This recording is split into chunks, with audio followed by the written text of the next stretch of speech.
Nagsimula sa simple na pasulyap-sulyap, nagpapapansin sa'yo.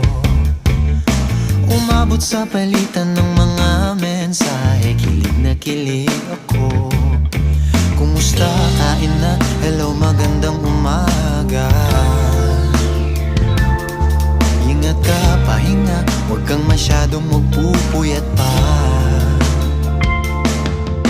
Naramdaman ng puso na dahan-dahan akong nahuhulog sa'yo. Sa kada araw natin na pag-uusap, meron ng